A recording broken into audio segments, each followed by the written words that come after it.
Hey, welcome to the Producer Joe Show. This week's episode is a little bit delayed. It was supposed to be earlier in the week, but it's all on me. It was just a crazy week at work, and I just couldn't have pulled it off. It's been really wild, and doesn't matter. I'm happy to have a job. I'm happy to do what I do, and again, this is a hobby, and my career comes first. But anyways, I felt bad because I was really looking forward to it. But here we are. Here we are today.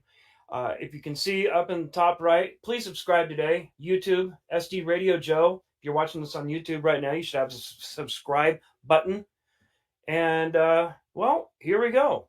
So my guest today is my friend Phil Konstantin. I've known Phil quite a number of years, mostly from when I did my radio thing. We'd see each other at all the radio reunions and whatnot. He's a tremendous guy, and the reason that I wanted him to come on here is because he has so many stories to tell. He's had an incredible life of careers, and I do mean plural. I won't spoil it by saying what he's done. I'm sure that he will touch on just about each and every one of them. It's really a fantastic life, and he's been fun to watch through the years, sharing his memories of his life. But, anyways, I'm going to bring Phil in right now. Well, Hey, Phil. how do you do there? I'll teach you a little Cherokee. OCO, like the letter O, then the letter C, then the letter O. OCO, that's hello or howdy in Cherokee, which I am also. OCO. OCO. There you go. All right. Well, and actually, we can't talk about all my careers. Your show isn't that long. yeah, I know you have. You have a huge breadth of jobs that you have done.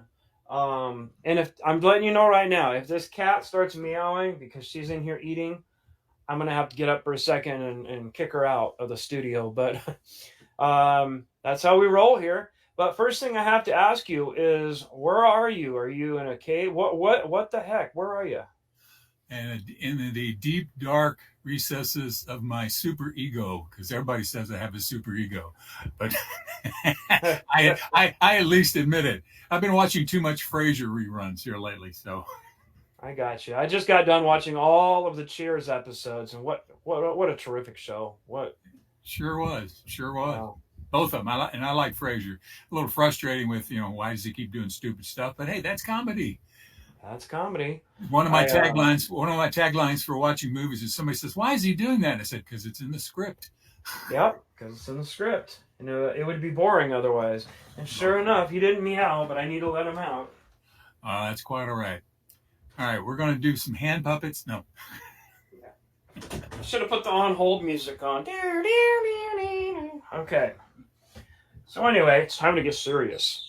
All right. So again, thank you for coming on, Phil. Phil, why don't you tell me about your origins? Where do you come from? Where did Phil originate? Well, I was born in a small log cabin. No, wait a minute. No, that's the other guy. I grew up in Houston, Texas, and I was the firstborn child of Morris and Lila Konstantin, and it's been steadily downhill ever since. I try to be funny. I Who got knows you. if I am? But grew up in Houston, spent 27 years in Houston, doing all kinds of stuff there, sweating in the summer, sweating in the winter. And eventually moved out here to California in 1980 and have been out here in California ever since. And quite literally, I counted it up one time. It's somewhere around 56, 60 different types of jobs over my lifetime. Now, that doesn't mean I can't hold a job. That means I probably had more than one job at a time. And I also count the little short time or part time kind of jobs or stuff like that. But a wide variety of things. I'm reminded of a guy who ran for governor some states several years ago, and he spent a day working a different kind of job every day. And he's one of the few people I've ever met that has had more kinds of jobs than I have. And and he was just running for office in the process. But that's pretty much me. I'm 71 years old, born just barely in 1952, and have been chugging along ever since. 71. I'm 52. Oh, yeah. I'm 71. Sorry. Oh yeah, well you just proved it right there. Well, 71 is the year I graduated from high school. So Yeah. I hear 71. Well, My ears register more to that than my age. so where did you go from Houston, huh? So are you an Astros fan? I doubt that. Oh, well, I was. Yeah. Well, I'm old enough. I was a Colt 45 fan, Yeah, look at that. which has nothing to do with the Pistols. But yeah, I enjoyed the Astros when I was out there, and I've become less enamored by professional sports with all the teams that moved away one way or the other. I like the Padres, and they've been pretty good about staying here. You know, people like Yeah. Tony Gwynn made a real class act, and well, the Crocs actually did pretty well when they came in and took over the Padres. I mean, everybody can disagree about stuff, but I was an Astros fan. I was a real Oilers fan until they Oh moved yeah. to Tennessee. And I do lots of videos. I have a travel. It's not just travel, but I have a YouTube channel called Travels with Phil, and I have actually done one of my videos on George Blanda, one of the greatest of all time, and he Mhm. literally still holds the record for the longest years played in professional football, and he ended up his career in Oakland with the Raiders. But he played for Houston for a long, long time. So I grew up on the Padres. I actually worked in the Astrodome, Hmm. and one of the early years that the Astrodome was there. So that was an interesting spot where, you know, they that's where AstroTurf came from because they couldn't grow grass in there, no sunshine. One of the what You isn't that had like the eighth wonder of the call world? it the eighth wonder of the world. The Yeah. first show they had there was a Boy Scout Jamboree, and the Boy Scouts usually sold, you know, like 30-40% more tickets for their events because, you know, some people just donate the money and not show up. Well, it was the first public event for the Astrodome. Everybody came in. So they literally were turning people away who had purchased tickets. What? The Boy Scouts aren't letting us in? But yes, it was a phenomenal spot back when they had the first electronic scoreboard, really cool stuff there. And I helped deliver supplies to all the concession stands there at the Astrodome for a while. Now you need to remember to be politically correct. They are no longer the Boy Scouts. They are the Scouts of America. So we need to remember Well, that. they were the Boy Scouts when I was there. Yeah, I was a Boy Scout as well, and then I would go to the Boys Club after Right. that. But Is it now the People's Club? it's people's yeah. Um, I it's have crazy, nothing. and I I'm got trying to nothing think of against the being political. I got nothing against being politically correct, with one exception, and I consider myself an American Indian, mhm. a Native American. Where were you born, Joe? Where were you La born, Mesa. Joe? La Mesa. Then you're a Native American by Yeah, definition. that's a So that's valid point. that's the one political thing that I'm not too particularly fond of. But my mom used to call me a Heinz 57 because I'm a little bit of everything, and little bit European, a little bit Cherokee, a little bit of all kinds of little things out here and there. So, and yeah, actually, I can pull it up here over my face. That's probably the best thing for the viewers. But pulling it up over my face, that's actually Cherokee language, and I speak a few words, know a few of the characters, and it's the only occasion where one individual who was illiterate created an entire language for his own, or created an entire alphabet or written language for his own verbal language. And the guy by the name of Sequoia. You might have heard of him. There's a few trees named after him. We actually have an elementary school not too far from where I live that's named after him as Mhm. well. So Before we get too far away from the Astrodome, I'm trying to jog my memory here. Wasn't there a movie film there called The Bees? And there didn't was, they take cover in the Astrodome? I know. I'm an old movie junkie. So, I am too, but I don't remember that one. There was Brewster McCloud, and that was there. But I don't remember the bees. I wouldn't be surprised by it, to be honest with you. I was also in one called Future World, which was the the sequel to Westworld, which they mhm. subsequently made a TV series for, and they did a little bit through there, but I don't honestly remember the bees. And that may have been after I moved out of town. I moved to California in right around 1980. Literally came there from working offshore, and lady out here I decided to eventually get married to, and her father had a job for me out here. We had 11 people killed offshore in the 3 months I was out there, and I said, you know, somebody's trying to tell me something. So I dropped that career. So that's an example of one of the careers I had that didn't last very long because it turns out it wasn't that safe of a career. Well, speaking of careers, why don't we go through a little chronology here? And if I see that I've selected your picture for the appropriate topic, I will Okay. post the picture. So All righty. I did Uh, my best here to pick out a little variety.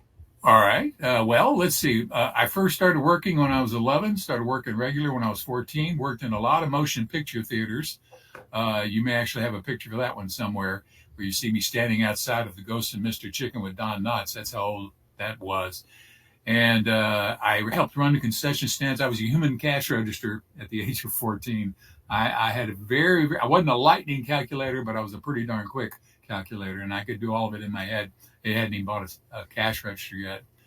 And so I started running the concession stands at the theater, did a bunch of other odd jobs. My dad had a small vending machine company as well as being a deputy sheriff, and I helped him deliver janitorial supplies out there. Eventually, I went to work at NASA, and I worked at NASA through the last two moon missions, Apollo 16 and 17, and all of Skylab. And that's where I spent most of that time downstairs from Mission Control, the place that you saw in all the TV shows and all the movies where you see all the controllers and all the big consoles and in Houston, we've got a problem. Well, I was downstairs for the last two missions, helping run the computers down there, which I was, one of the smallest cogs in the wheel, but I was very, very, and still am proud of having been even a small cog in that wheel there. And if you come across it, there's an old picture of me where you see me with, well, actually my hair is just about the same length, but it's definitely a different color now because I was one of the youngest people there. I started working at 19 there at NASA, and those were glory days to me. But at the same time, I was also doing radio. I was doing a public affairs program, and back in those days, in the late 70s, every radio station had to do so many public affairs programs, which is usually bringing the local dog catcher on and talking about. There you go. That's my ID card for Apollo 17. And so I did public affairs program on some radio stations while working at NASA and while also going to college at the same time. So I stayed pretty busy, and occasionally I would sleep and try to help raise a family at the same time. So interesting stuff out there. I really liked it. We lived. NASA was just south of Ellington Air Force Base. My dad and mom got married at Ellington Air Force Base, and we lived just north of there. So you'd see the jets flying over. Back in those days, they actually had sonic booms, and you could hear the planes flying over, and then the windows and doors would rattle. You don't hear that much anymore because of the laws that were passed against it. But that was all interesting stuff. Got to meet a lot of astronauts. Excuse me. That's a plaque, one of the guys there in the real-time computer complex, which you can sort of read there on the bottom. That's the symbol for Apollo 17 that I think the astronauts drew them themselves. I can't remember on this particular model, but that was Gene Cernan and Evans and Harrison Schmidt, and that's me and Gene. Gene was the last person to have ever left the surface of the moon. Really intelligent guy, really good speaker. We've met several times. I've interviewed him on TV. You can see I'm wearing my old KUSI 51 Channel 9, whatever the heck it was on digital uniform there. And that was me parlaying my job into getting a chance to sit around and chat with astronauts. And if you want to check out the entire video, Travels with Phil, and you can see we have some interesting conversations going on there. But Gene was a really, really interesting man. Of all the guys that walked on the moon, I think there are still 4 left. And I think Charlie Duke was the guy who was the voice talking to Neil Armstrong and Buzz Aldrin when they landed. And he eventually flew on Apollo 16. And he is still the youngest person to have flown on the moon. And he's 89 now. So, landed on the moon. Growing up, there's Buzz Aldrin. Yep. Growing up, I was just obsessed with the space program. I mean, my era was obviously more the space shuttle. Right. To me, the most beautiful aircraft I've ever seen in my life. But I've always been obsessed with space and the program. I actually had it fly over me one time when it was coming into land at Edwards. and you heard a double sonic boom when the space shuttle went off. And I have been out to Kennedy, Kennedy Space Center. Have they changed the name on that one, by the way? I don't know. But I've been out there to watch one take off, and I was at the press facility there, which is like 3 miles away. It is as close as anybody can get. And you could feel the heat when the shuttles were going off, and the Saturns, the ones that went to the moon, were even hotter. So it is a fantastic and massive, just massive, massive, massive operation. So I am definitely a space nut. No, that was always my dream to see a landing, to see a launch. It never happened, but that was definitely always a dream. Well, you still can, and as more and more private people get into the business, you might have more chances of doing it as well. Well, space shuttle. I do follow SpaceX. I do. Yeah. Can usually see it right outside the window here with their. Every once in a while, if you're lucky and it takes off just before sunset, or you'll see the reflective nature out there of the condensation in the clouds. There's a guy called Citizen Astronaut who does really, really good live coverage of those events. That's also available on the Travels or the YouTube channel, and you can find all kinds of stuff. So yes, Vandenberg is a good spot to go watch one take off if you can find the right place at the right time. The only problem with all of those places is it's always taking off when it's appropriate, so it's not always taking off when it's scheduled. Sort of like our interview today. Great analogy, yeah. You can only do it when everything's working right. Otherwise, you lose all of the investment that's involved. And that's, even if it's, just equipment, nobody wants to lose all that equipment, especially, if you have satellites and things like that. Millions, if not almost maybe $1 billion goes in. I've been over to the Jet Propulsion Lab and taking tours over there. And the amount of time and effort that goes into just one satellite is phenomenal. All the work and stuff they have to do. So that's why they're very, very careful about before when they take off to make sure that everything that conceivably can be done is done in such a way that it will be safe to do whatever it is they're going to be doing. So you were at NASA. Where did that lead you after that? What career? Well, we ran out of missions. After Skylab, there was nothing for like 3.5 years. And I was literally, the job that everybody jokes about, wanting to have a government job where you're getting paid to do almost nothing. I had 30 minutes worth of work to do in an 8-hour day, but they wanted us to look busy. So I decided to go back to college and get my degree. And so I wound up going to Rice University in Houston after I finished the junior college just around the corner from where everything was. And it was just a case of, and okay, now I'm 71. What was the question again? It's all right. I understand. What was your next career? Oh, what was going there? Well, that's about the time that I came out here to California. My soon-to-be father-in-law found me a job doing construction.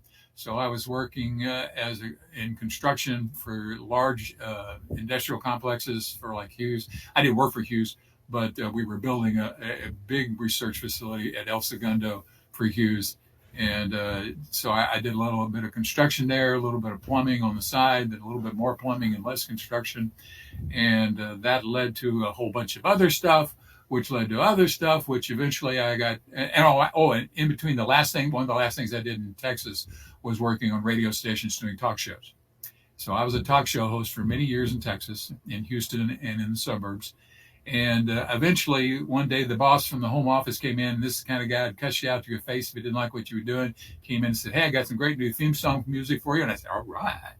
And people were still saying "Right On" back in that time. and at the end of the day, the local manager comes in and says, "Well, he loved what you did, but we're changing the entire format, and everybody's fired."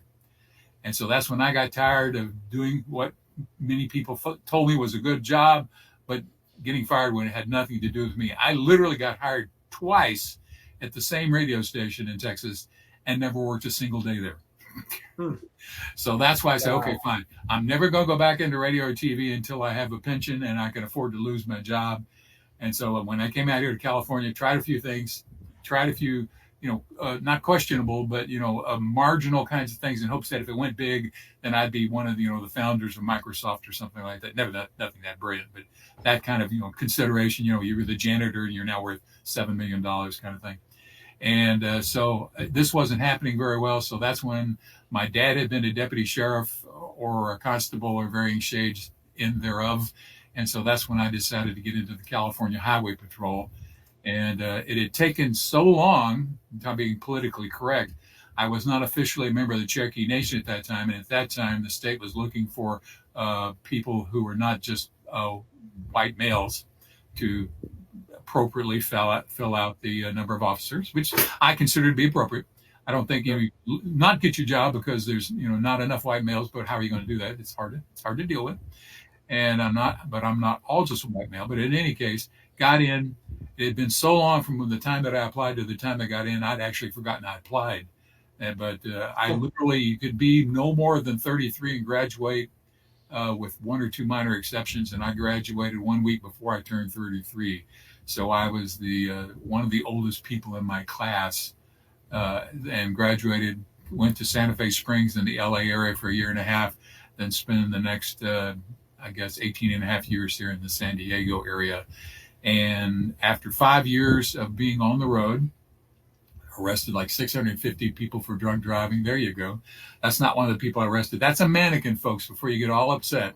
That's a mannequin. That's a mannequin. We practiced so you could deal with it. And they would show us really gruesome pictures. Oh, sure. And of real pictures. So if we weren't going to be able to handle it, we would at least have an opportunity to get out before we wasted everybody's time and all the money it takes to put us through school, because we're paid to be in school there. So we were there for, I think it was 16, 20 weeks, something like that, and then came out in the field. And I enjoyed being on the field, but I was trying to go back to college at that point, and I was working the overnight shift. I enjoy working graveyards. And they changed our starting time, so I was already missing the last 20 minutes of the evening classes, and then they changed us to start 30 minutes early, and it wasn't going to work. So I said, okay, fine. Let me see if I can find a job that's there during the daytime so I can finally graduate, and which I did when I was 39. I graduated from college when I was 39. I ran out of money while going to Rice. And so came back and started working in the public affairs department. And that's eventually where people started seeing me on TV, being called Officer Phil. And I was an officer. There you go. That was my cadet picture. And so I was, unlike some people on TV like Captain Mike. Captain Mike was a really nice guy. Nothing negative about him, but he wasn't really a captain. Okay. But I really was an officer. So when I was wearing that uniform that you saw me on TV, I really was an officer. And then after I retired from the Highway Patrol in 2005 and started working for eventually KUSI, Channel 10, and then Channel 8, they just kept calling me Officer Phil because that was the nickname everybody called me. And I thought it was sort of nice. I don't like. Before you get too far away from that, let me ask you why this is captioned the way it is. ADC, America's Dumbest Criminals. I was interviewed on America's Dumbest Criminals, and these were people who told usually silly stories that are related to law enforcement. And in a case like this, I had a guy that, I was on there about 6 or 7 times.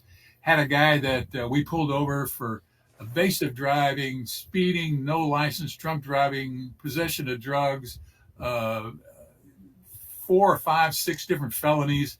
And, when he asked us, well, what, when we finally caught him and literally had to drag him out of the car. And so he said, what did you get me for? We go through this laundry list of all these felonies he committed.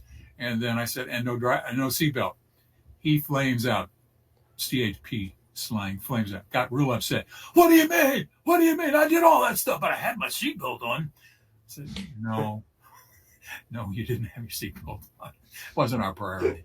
But silly little things like that. And that was a fun show. I enjoyed watching it. It was on TV for, I think, 4 or 5 years, something like that. But that's why you see that ADC. And I actually have a nice ADC T-shirt somewhere that I wear from time to time. That's a great story. Yeah. So this is me back in Houston. I was going to Rice University, taking a documentary class. And so we were going, the sheriff actually contacted us and said, could you guys come in here and do a documentary on the jail? He says, we need to improve the jail. This was the sheriff of Harris County, which is Houston. And he says, we need to improve the jail. So could you guys come in here and do a documentary on the conditions here so that we can convince the public, which means we can convince the politicians who will come up with the money so that we can improve the jail. I mean, they had sewer lines leaking in the jail.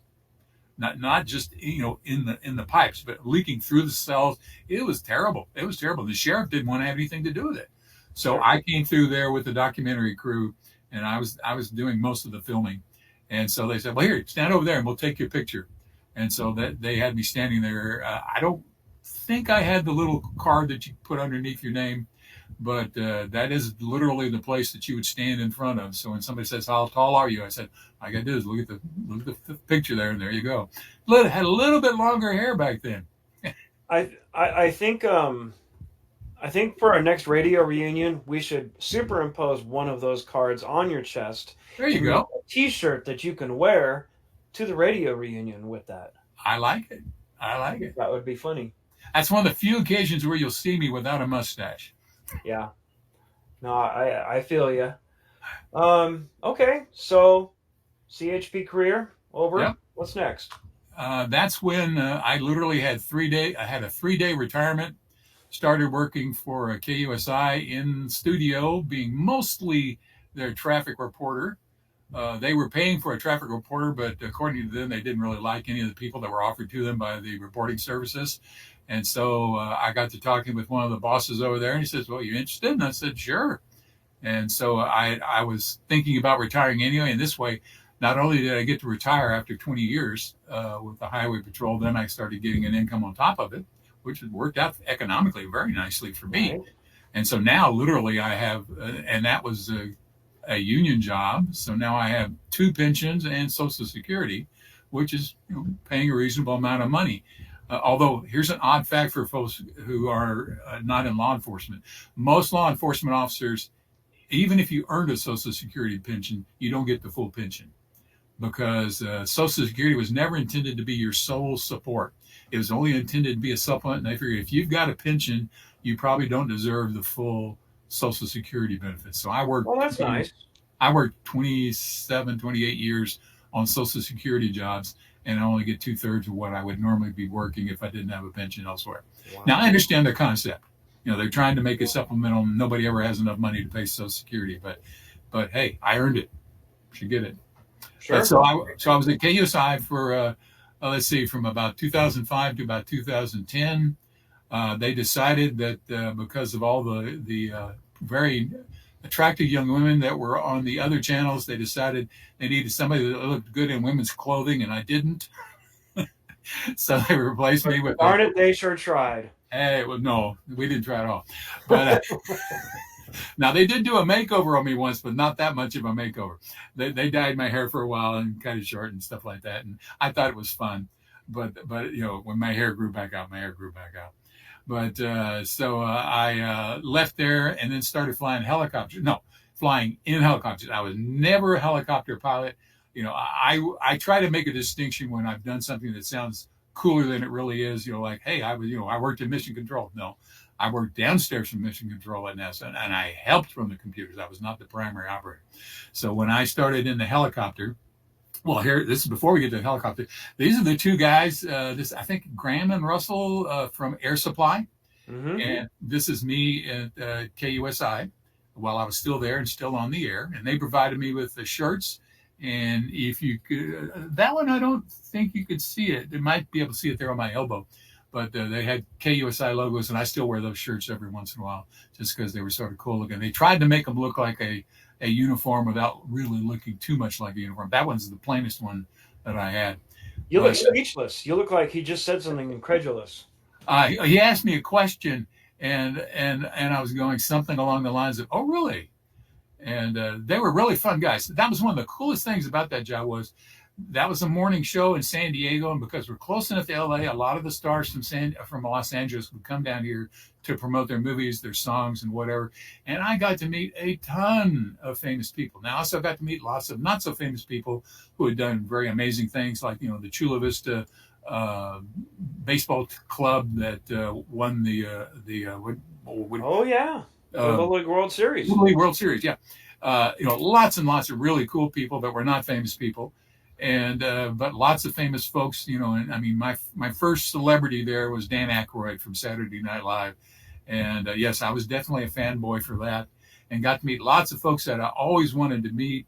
lots of folks I never thought I would ever get to meet. So that was a really cool thing about the job. Now, they were not coming to see me. They were coming to be on the TV station. Only on one or two occasions did I ever actually have somebody semi-famous come by to see me. But that was one of the cool things about the job. And so when they took me off the air there, I started flying in the helicopters for Channel 10 for a couple of years, and then for Channel 8 after that. And then that's how I ended my TV career, doing about 5 or 6 years in the helicopters for the two local stations. And I joke that I had the most expensive tripod in the county. And I took lots and lots of photos. Going back to the celebrity thing, you do have a photo of. Not a lot of people like this guy. He's very annoying. He's very grating. He's very different. But I think he's. Oh, that's the ticket, eh? Oh, you got it. I love John Lovitz. It just I hear him off and on like David Spade's podcast and a few others, and he's just so quick and just so dry. He is really good. I actually have a video of when he was doing a movie with, I think it was City Slickers with Billy Crystal. Oh. And so he's going, well, Phil, what do you think? Phil, okay, Phil. Well, Phil's not all there, you know. And so I would take little clips of that and use them in some of my own videos. But he was the fun guy. I know a lot of people are about him, but some people, if you look at that photo, said, I have more than one person. Is he a brother? Are you related?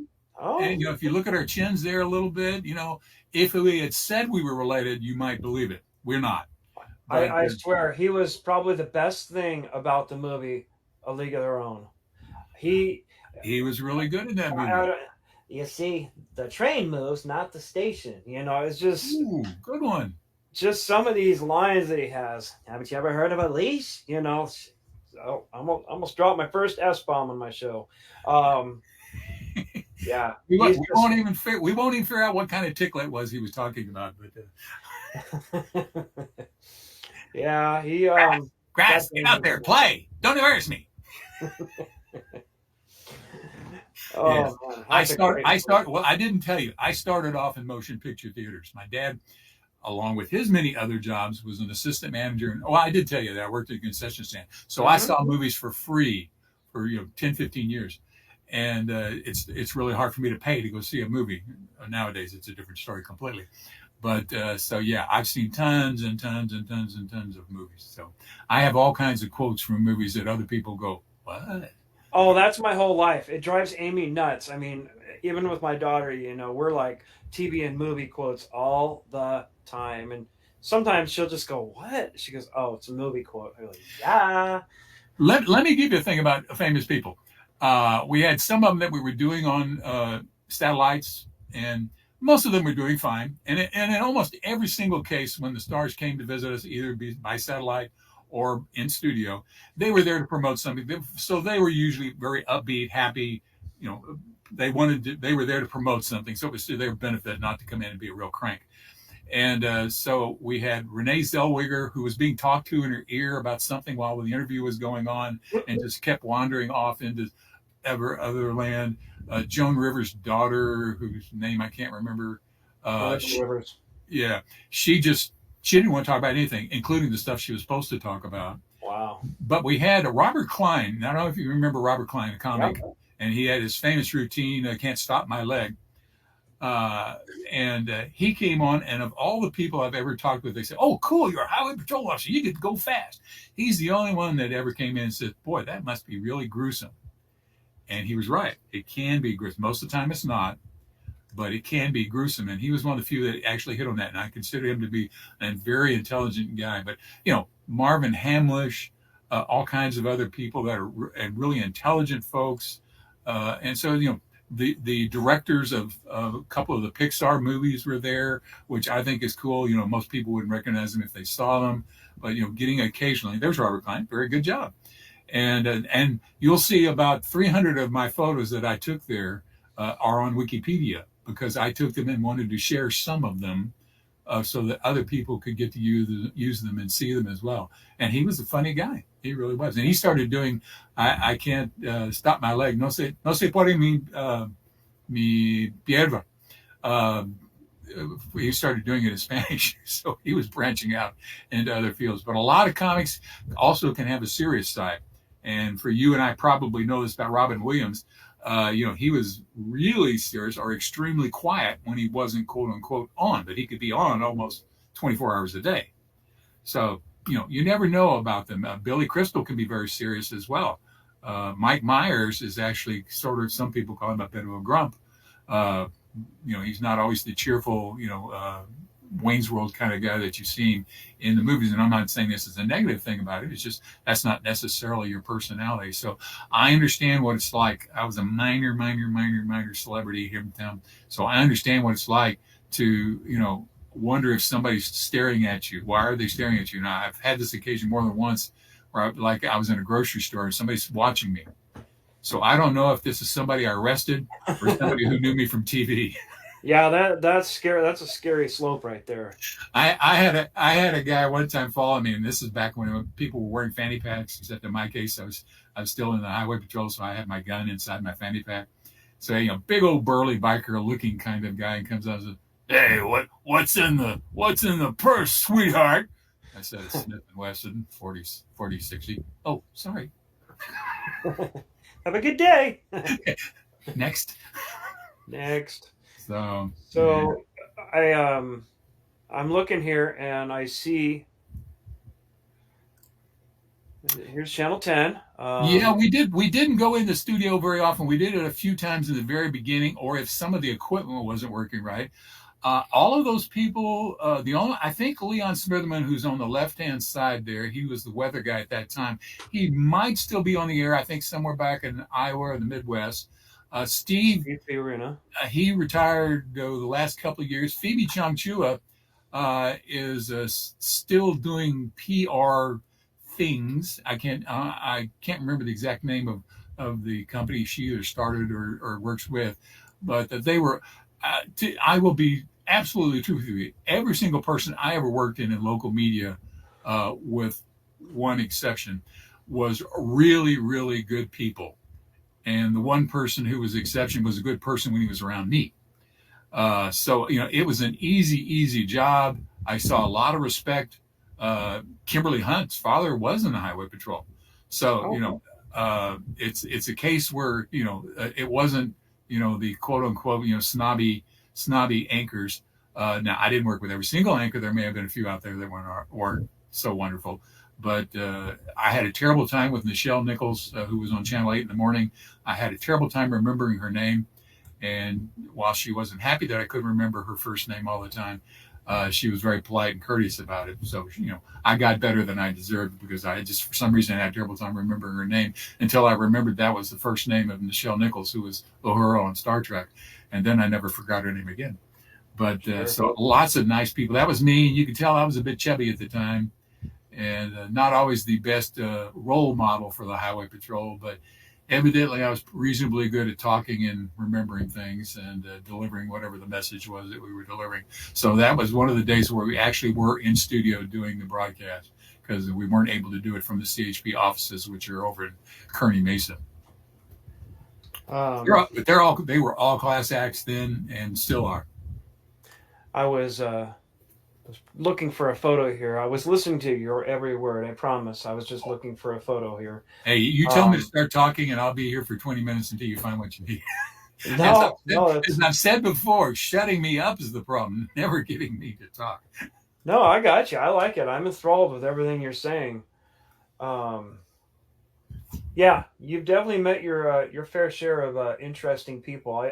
I see everything that you post, and you had a terrific life. It's a lot of fun. The thing that I do now is every Monday I release a new video for my YouTube channel, Travels with Phil, and that's my pastime now. Hey, I am 71, so I'm not as able to do some of the things I used to be able to do. I don't climb mountains anymore, although that's more of an insurance thing than anything else. But and I actually am still a volunteer school crossing guard at one of the local schools that keeps me outside, moving around a little bit and getting some exercise and using my traffic abilities or skills or whatever it is, experiences to help get the kids safely across the streets there and occasionally help the school do a few other things out there. But, meeting interesting people, people such as yourself. It's not just people who've been in movies or on TV shows. But it's nice to do that. Exchange anything. I did radio interviews for a long time in Houston, and one of the things that when people say, "What was your favorite job?" That was one of my favorites because I knew that I wasn't going to be able to do everything. So if I had a chance to share something amazing with somebody who is an expert in the field, at least I got some of the feel for it by sharing those experiences. I once interviewed a guy who was the head of the astronaut program at NASA. And so we did hour-long interviews, and I said, well, what's the hardest decision you ever had to make? And I can't remember the answer, but he gave a good one. Well, when we finished doing the interview, I always played the reel-to-reel tape. We recorded it live on tape. So I recorded it so we could skip through a couple of times just to make sure there was still recording everywhere. And he's staring, looking out the sky. We were in a penthouse of a big building in Houston. And he's just, sort of musing off in the distance. He says, Phil, I just thought of a harder decision I had to make. And I said, well, what was that? And he says, well, I'm the guy that decided you could be over 6 foot tall to be an astronaut. So what's so hard about that? And he says, I'm 6'1". Huh. He had to eliminate himself from the astronaut. Wow. And so that's something you don't really think about. That's pretty cool. Yep. And if you look at them, most of the astronauts are roughly my size, 5'9" to 6 foot. Because the less you weigh, the easier you are, and the smaller you are, shorter, not tiny, but more shorter than tall. The less weight it takes, and the less weight it is, the easier they are to get those things where they need to be. Nowadays, it's a different story because you got lots of headroom. Back in those days, I met Wallace Schirra a couple of times, talked with him at home, and he said that I liked Gemini because it was like driving a 2-seat sports car. There wasn't a lot of room, but they weren't going very far in those. And the astronauts were, you think about how easy it would be to be killed in those jobs. And so most of them don't consider themselves heroes. Now, they agree they did brave stuff, but don't really consider themselves heroes, or he didn't. And so that took a lot of time and effort. Now, the families lost in that operation because the husbands, until they started hiring women as astronauts, were almost always gone working on stuff, planning. There's a movie that's out now called I think it's A Million Miles from Space. It's about the guy that just wanted to become an astronaut, but he had been a migrant farm worker as a kid, and so he keeps studying, taking classes, learning to fly, learning to scuba dive, and it's a true story. And so he did everything he possibly could to become an astronaut. And I knew I was too wide, even when I was slender and muscular. My shoulders are wide. I have a terrible time in MRI machines because I wind up like this, even if I'm anywhere near the machine, just because my shoulders are wide, not because I'm brawny or strong or whatever. I mean, even when I'm fat, but my shoulders are still too wide. But so there's all kinds of wonderful people out there. The Cherokee Nation did a profile on me for their TV show. And one of the comments that I liked in there was that I made just casually talking with one of the people that was there who was recording it at the time is that, it's just I know it's a gray world out there.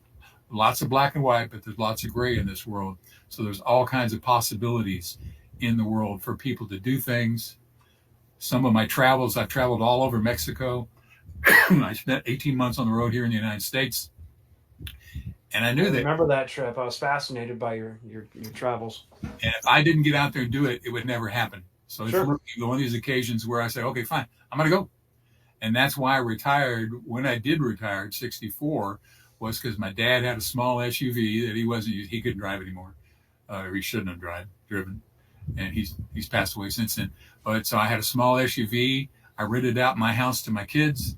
And so I was taking the money that they were using to pay me rent to pay for my RV, my little trailer around the country. So I traveled like 65,000 miles in the spaces of 18 months.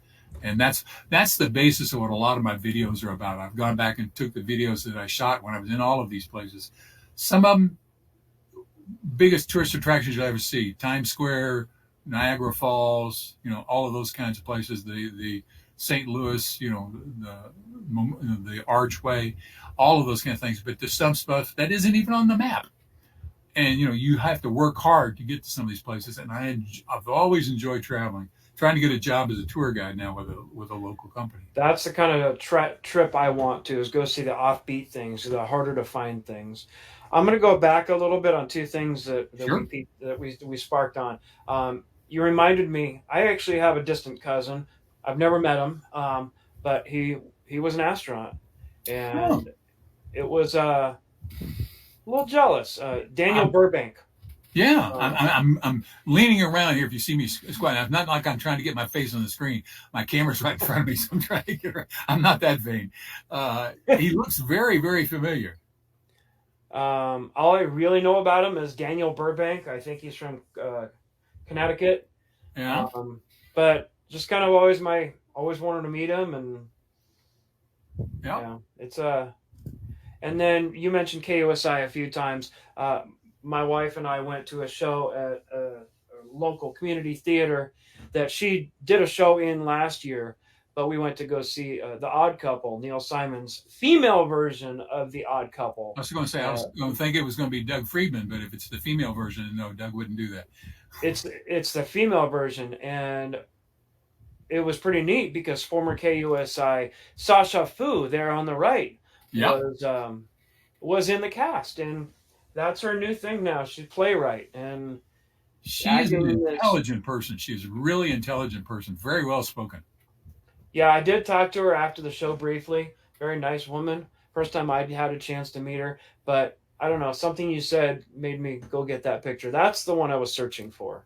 All righty. Well, So, the 6 degrees of separation with that is I've actually met Jack Klugman, who did the original Odd oh Couple, yeah, and he was a fun guy. Now, there isn't a guy who did both comedy and serious. He did Quincy, which very was cool. very, very serious, and then he did all of the Odd Couple and other ones where it was just totally goofy.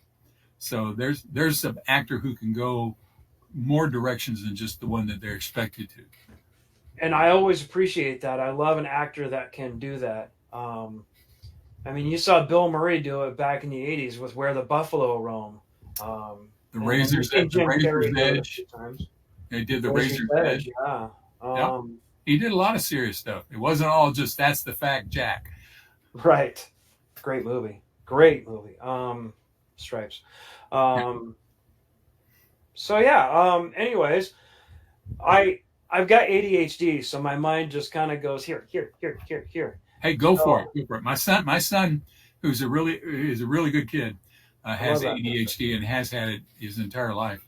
So, well, you can go back to that picture. That was Channel 8, the helicopter. That's Chopper 8, Is that and Gillespie? those are Chopper 8, and those things are notoriously. This particular one, this is a Bell 206 Jet Ranger. I think it's 206 Jet Ranger, and those are drafty. They sometimes leak on the inside. The heater is either 110 or 42. So riding in the back seat was cramped. I didn't get to ride up front. I had to ride in the back because of all the equipment. I ran the cameras, which let me see if you can see it here. You can't see it too well. It would be, oh, there it is. It's the white thing just to the left of Sure. my shoulder. And again, I'm not trying to get my face in the picture. I'm trying to look around my own camera. But I love flying. I've got about 3,000 hours as a passenger in helicopters. Love it. I feel safer in a helicopter than I do in a regular airplane, a small airplane, because helicopters have a thing called auto rotation. And as long as your blades can still turn, even if there's no power, but if you can put it in neutral, you can still land. You may be landing a little bit hard, but you can still come down and land. Whereas if you're in a small airplane and the motor stops working, you may have a little bit of a glide, but usually not much. And that's why you see so many small plane crashes that end up with very serious injuries. And again, some helicopters do too, but I felt safer that way. And I was very lucky. We had one bird strike when I was in it. We had one little flap on the front that came open while we were flying. We had somebody shooting lasers at us one time, which was not a good idea for the pilot. And we had somebody flying remote control aircraft. They're only supposed to go up to, I think, 500 feet. And they were coming up by us. And we had one guy that was not a very good pilot over at Gillespie, not too far from where you live. And they were running every time we'd turn to get out of the way, they kept turning back into us. And so it was an occasion. Fun thing though was we would fly north along the 15 or the 5 or the 805. We would go past the runways at Miramar, and back then I think it was still, might have still been Navy, but even if it wasn't, we would literally, we're flying along like this, we'd have that plane fly over us, we're still going along, and then they would come back the opposite way to land and come back underneath us. So literally have the same F-14, F-18, whatever one it was, fly over us and then fly under us while we're chugging along at 100 miles an hour. Wow. And they were chugging along at 200 miles an hour. So that was fun stuff. Here's a story for you. I like to do odd things for some of my videos. And one of the things is I like to talk about language and the difference between the truth and the whole truth. Here's the truth. I was an instructor at Top Gun. Here's the whole truth. I instructed the crews out there and some of the pilots on the best way to not get arrested for driving under the influence. So the difference between the truth and the whole truth is, yeah, sure, I was an instructor at Top Gun, but I didn't instruct on flying. That's funny. That's a great story. You see all those old stories, where the people are raising their hand. You promised to tell the truth, the whole truth, and nothing but the truth. So help you God. Yeah. That's why they say that, because, well, I told him the truth. Well, no, it wasn't. Whole truth. Yeah. Funny. So those were fun. Those were fun times flying, and we got to go up to. We see fires. We see parades. Unfortunately, we'd see funerals. We would see whales on the beach, people marching, people picketing, bad guys running away. They would often send us, it wasn't just traffic, they would often send us out if the police wouldn't let the ground reporters get anywhere near where something was going on, or if it would take too long for the ground reporters to get there, they'd still send them out, but we would fly out first and get over it. So that's why I was reporting more than just traffic. I was also doing news. And one of the nicest compliments the people on TV ever gave me was that they said I was one of the best news reporters they had for live news. I'm not going to say I was the best news reporter for doing an entire package, because almost everybody was better than I am. I mean, I'm okay, but most of them are really, really good. I don't. Steve Fiorina, Larry Himmel, all of those folks. No, I can't touch those folks. They're excellent. But I was pretty good on live breaking news. And literally, I think it was Kimberly Hunt that said I was the one that was the first one to say that Junior Seau had died. And I was talking back with her one time. I said, I didn't say he died. She says, no, but what you did say was, I was reporting on people coming out of the house. And I said, this is not the sign of somebody who's just been injured. These are people acting, these are relatives trying to catch other relatives before they got in the house. So these are people who are not acting like somebody's just been injured. It looks like it's been extremely serious, if not fatal. And so I wasn't saying, and so there's a difference between the truth and the whole truth. I wasn't trying to say he had died. I'm saying it just didn't look like it. And that's where I have my frustrating with some reporters and a lot of people on YouTube who will blow their headlines way out of proportion. Well, the internet's blowing up because this guy built the only ice cream machine that you can make using 2 tacos and a toothpick, and they want you to just tune in, and even that has nothing to do with whatever it was that they were advertising. So, yeah, I try to be very serious about what I say. Now, I can be silly, don't get me wrong, but I mean, I'm trying to be very, very factual when we're dealing with facts. If I'm just trying to be a silly guy, well, I'm gonna be a silly guy because I like to be a silly guy. Journalistic integrity. I try. Yeah. I'm not gonna say I'm 100% correct, but I do try.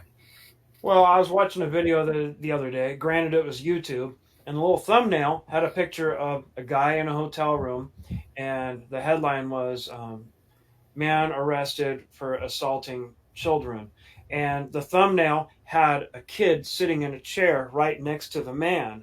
So by the time the video got to that point, there was no kid in that room. They superimposed a kid in there for the clicks. It's just like, that kind of crap just pisses me off because I can't stand deception. Yep. Now, I may try to point out some of the more potentially popular things in my videos, but I'm not going to make up that, yes, and Joe Piscopo or well, okay, there's 12 of us, which are Episcopalians now. But let's just say, Brad Pitt will come tell you why this, no, better yet. Brad Pitt will tell you why this is the best thing you could ever do. And then it's a 3-second thing where Brad Pitt says, yeah, it's cool. Yeah, well, I believe you were referring to Johnny Dangerously actor. I mean, come on, you can't get anything over on me. Joe Piscopo, Doug and Wendy Weiner, Saturday Night Live. There you go. Well, I've met Joe, and he was buff. He sure as heck was buff, and he was a fun guy. He was an interesting guy to talk to, and he was another one of those guys that just sort of, not that he disappeared, but some people aren't quite as popular. The story we mentioned before we got on the air here was that at our last radio reunion, I don't look like I did when I was on TV.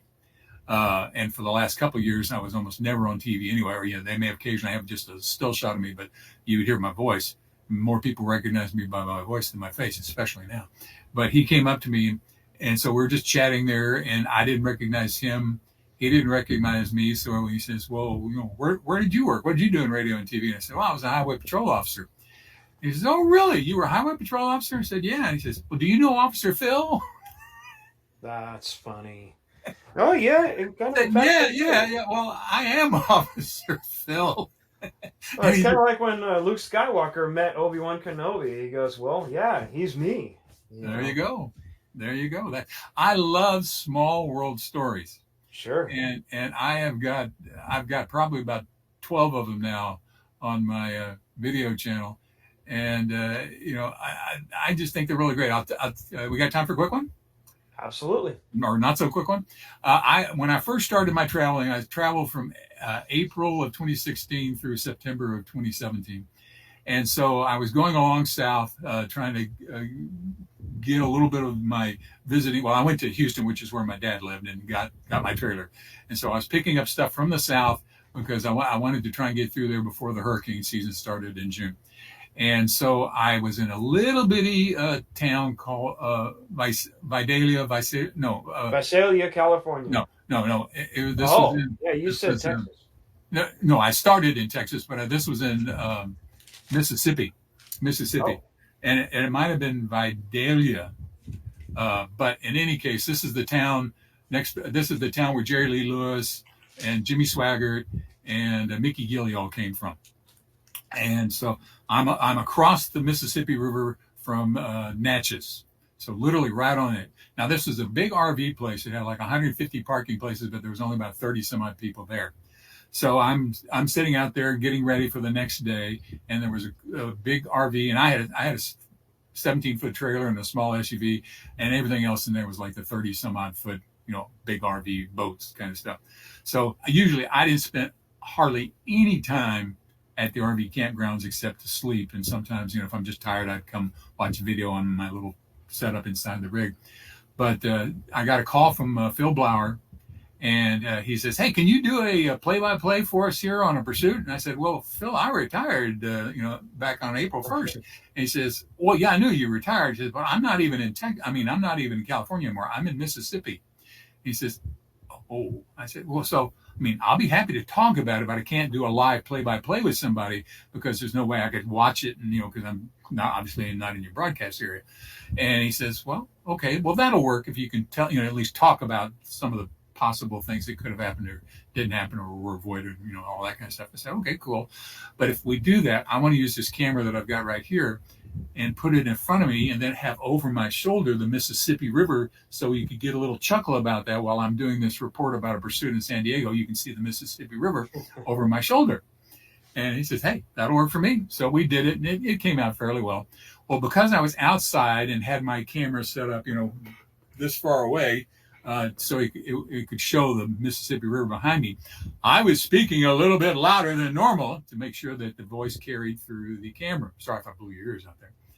And so after I finished doing the report, I'm starting to wrap things up. Well, I see a couple ladies that I vaguely recognize as being in the rig right next to me.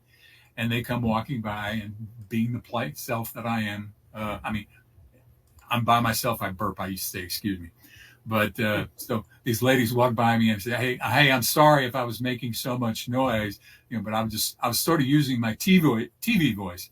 And the lady says, TV voice? What's a TV voice? And I said, well, I used to be on TV in San Diego, and so I would speak a certain volume on TV. And she looked at me, she says, Phil?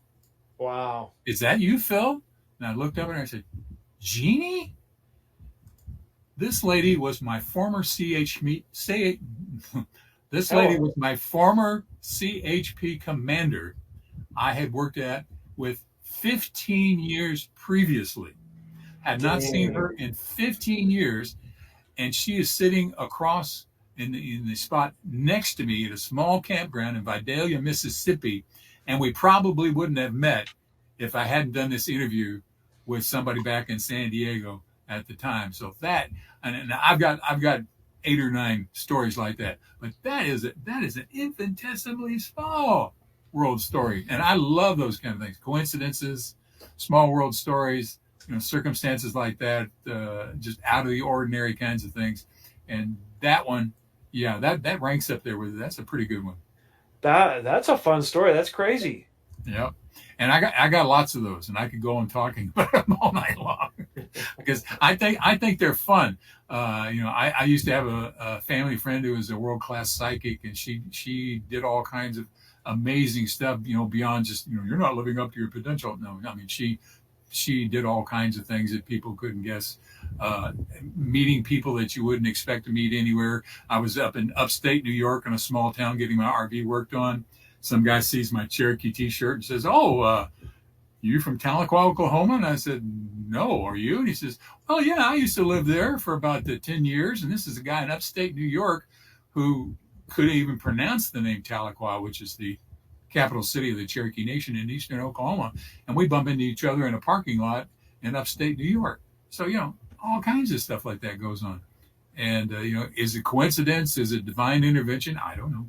Find out maybe after I'm dead.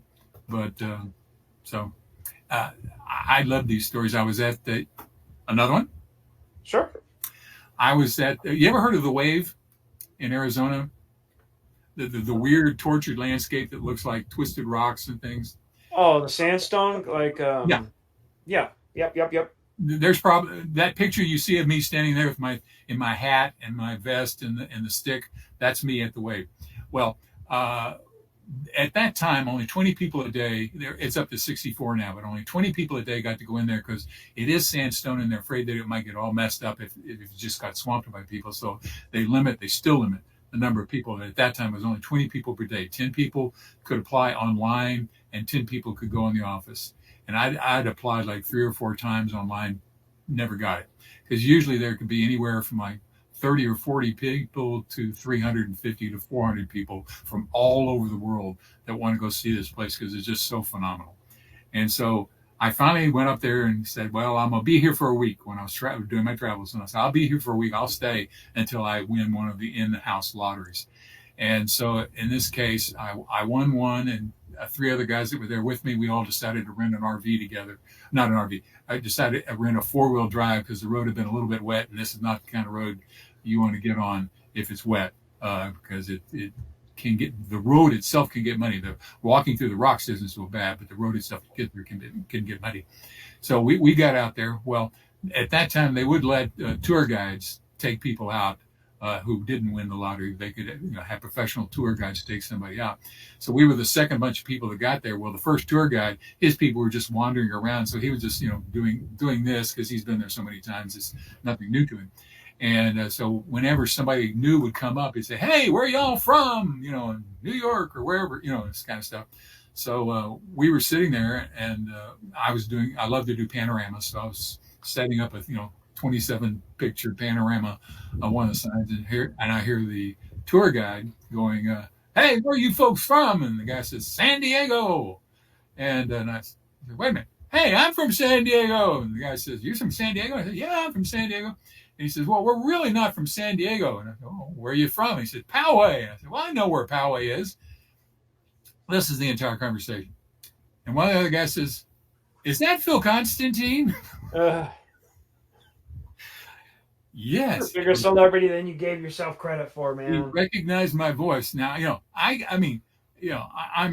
don't think I'm that big a celebrity, but maybe he could remember Officer Phil. Officer Phil was, easy enough to remember, but Phil Konstantin, that was Sure. pretty impressive. And so, out of the thousands of people from around the world who could have possibly been there, 2 people from Poway showed up, and one of them happened to know my name. So, definitely a small world. So, Well, you knew your name, so there was 3.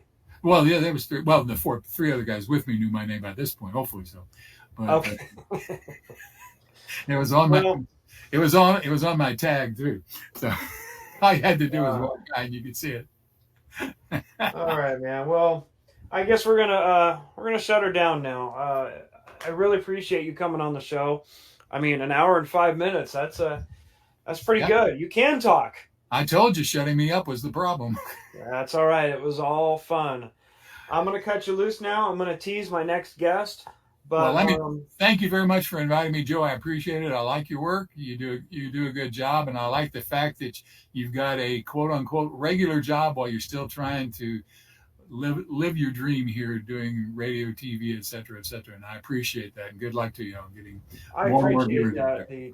The radio thing kind of dried up after COVID and all that, and this was the next best thing, and I've enjoyed the heck out of it, and I do appreciate you coming on. If you don't mind, and my shameless plug, Travels with Phil on YouTube. Yeah, that's what. If you can go there, subscribe. Phil, I'd like to ask you. I'm going to send you the video. If you don't mind posting this, that would be awesome. Because I'm pretty sure I could have you on again one day, and I'd love to talk to you again, and we will see each other very soon. But in the meantime, thank you very much for coming on. What is you greeted us with the hello in Indian? What is the goodbye? We don't have one. We don't have one. You can make a long conversation, but basically in Cherokee, we know we'll see each other again, so we don't even bring it up. Peace. Peace to you too. All right. Thanks, Phil. Well, that was fun. Thank you for joining us. Next week, not sure exactly what the day is right now that the show will be on, but it's my friend Dave Peters. Dave is a really fun guy. He knows a ton of athletes. He's had his own podcast. He's going to come on and talk about the upcoming NFL season, specifically the Chargers. So I will post when that show will be, and it's going to be a fun show. Definitely sports driven. This guy is packed full of knowledge and information. If you know sports, if you know somebody who does know sports, please share this. And please subscribe. And again, thank you very much for being here. And we'll talk to you real soon. I'll see you later. Bye.